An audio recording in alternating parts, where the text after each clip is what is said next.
Bonjour à tous, aujourd'hui on s'attaque à un gros morceau, la grammaire française pour le brevet. Mais pas de panique, on va voir ensemble comment en faire une alliée sans prise de tête. Ah, la grammaire. Qui n'a jamais eu cette sensation d'être submergé? Des listes de règles à n'en plus finir, des exceptions partout. On a vite l'impression d'être face à une montagne. C'est tout à fait normal de se sentir comme ça. Mais justement, oublions un peu le par cœur. L'idée, aujourd'hui, c'est de se construire une super boîte à outils. En 5 minutes, on va y mettre l'essentiel pour vraiment comprendre la logique de la langue et pas juste pour réciter des leçons. Allez, on commence tout de suite. Le premier outil de notre boîte concerne les fondations de n'importe quelle phrase, les mots eux-mêmes. Alors voilà le point de départ absolument crucial. Un mot a une double identité. Pensez-y comme ça. Sa nature, c'est sa carte d'identité, son ADN. Ça ne change jamais. Un nom restera toujours un nom. Sa fonction, en revanche, c'est son job du jour dans une phrase. Et ce job, il peut complètement changer d'une phrase à l'autre. Justement, regardons ces fameuses natures. Ce sont nos pièces de base, nos briques de Lego si on veut. On a les noms, les déterminants, les pronoms, les verbes, ce sont les mots variables. Le simple fait de savoir les reconnaître, c'est la première étape pour commencer à construire quelque chose de solide. Bon, maintenant qu'on a nos briques, passons à l'outil numéro 2. Comment on assemble tout ça pour créer des structures qui tiennent la route? On va s'intéresser à l'architecture des phrases, surtout des phrases un peu plus complexes. Une phrase complexe. Le mot fait un peu peur, hein? Mais en fait, c'est tout bête. C'est juste une phrase qui contient plusieurs verbes conjugués. Et qui dit plusieurs verbes, dit plusieurs propositions. En gros, plusieurs mini-phrases à l'intérieur d'une grande. Tout l'enjeu, c'est de comprendre comment elles sont reliées entre elles. Premier type de connexion, la proposition subordonnée relative. Son boulot, c'est de donner une info en plus sur un nom. Elle fait un peu comme un zoom.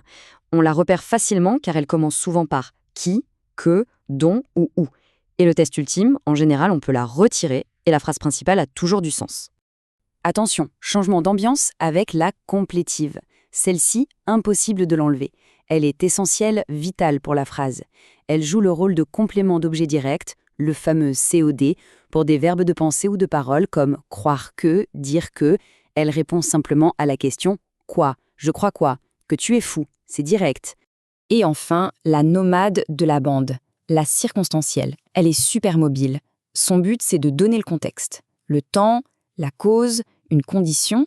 On peut souvent la déplacer en début ou en fin de phrase, ou même la supprimer. Elle est introduite par des petits mots comme si, quand, parce que, etc. Outil numéro 3, et pas des moindres, la maîtrise du temps. Les verbes, ce n'est pas juste de l'action. Non, c'est une véritable machine à voyager dans le temps qui organise toute la narration. Dans un récit au passé, il y a 2 temps qui sont les rois. Le passé simple, c'est le moteur de l'histoire. C'est pour les actions de premier plan, celles qui font avancer l'intrigue. Boum, boum, boum. Et l'imparfait, c'est tout le reste. C'est l'arrière-plan, le décor, l'ambiance, les descriptions. C'est ce qui donne de la profondeur à la scène. Ces temps, en fait, ils s'organisent en 2 grands systèmes. Le premier, c'est le temps du récit. Tout est organisé autour du passé, c'est coupé du moment où l'on parle. C'est le système du « il était une fois », celui des romans, des contes. On y trouve le passé simple, l'imparfait. Et le deuxième système, c'est le temps du discours. Là, au contraire, tout est ancré dans le présent, dans le maintenant de celui qui parle ou écrit.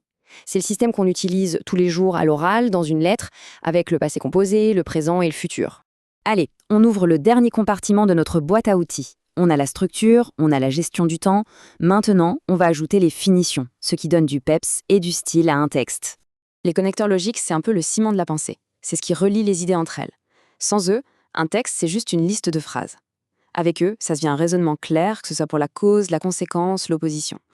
Passons maintenant au style. Première figure, la métaphore. C'est une comparaison, mais en mode turbo.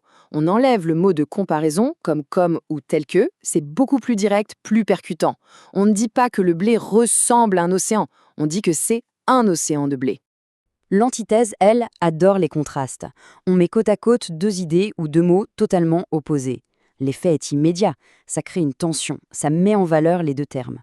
L'aube et l'ombre, le jour et la nuit dans la même phrase. Et puis il y a l'hyperbole, l'art d'en faire des tonnes, mais exprès. Évidemment, on ne meurt pas vraiment de rire, mais cette exagération volontaire donne une force incroyable à ce qu'on dit. C'est un super outil pour marquer les esprits. Bon, le moment de vérité. On met tout ça en pratique. Prenons cette phrase. Première étape, On joue aux détectives qui on cherche les verbes conjugués. Entre, suis et fait. Ok, 3 verbes, donc 3 propositions.